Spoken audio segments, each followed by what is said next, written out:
If there was once a woman, then there must have been, to begin with, a girl. This blood has taught me, but it is the sort of lesson that comes repetitiously. For Nanaimo's Emily Smythe, poetry runs deep in her veins. I like the intention to create something meaningful and beautiful. I like the sound, I like the shape, I like the images. I like words, and I love what can be created with words. She started writing poetry when she was very little, playing rhyming games with her father. That explains why she picked creative writing as a major with a minor in English at Vancouver Island University. I've always loved words, and I started writing haikus when I was a kid, and I love the way it sounds. I love the way that language can be so expressive and so transformative.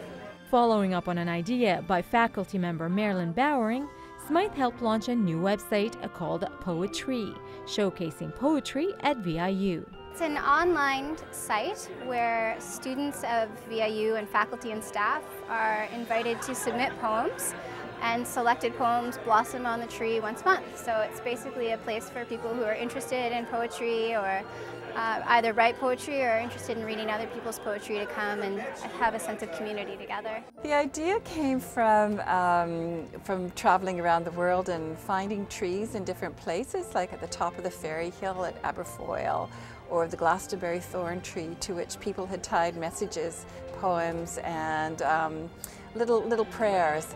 And I'd been thinking for a long time that I would like to do this at VIU, but couldn't think how to do it in our weather. And finally we thought, well, why don't we not do this online? Once a month, these poetry buds will blossom with a new poem written by faculty, students, and staff. It makes people aware of how many other people there are who are interested in poetry and writing poetry, reading poetry, and it also gets people sort of excited about poetry. The idea is just to really build the poetry community and have a place where faculty and students and staff, and we have many closet poetry writers here, can get their work out so it can be read. They're always accepting submissions from VIU faculty, staff, and students. And to view the site, visit web.viu.ca/poetry. In Nanaimo, for Shaw TV, I'm Dunia TOZY.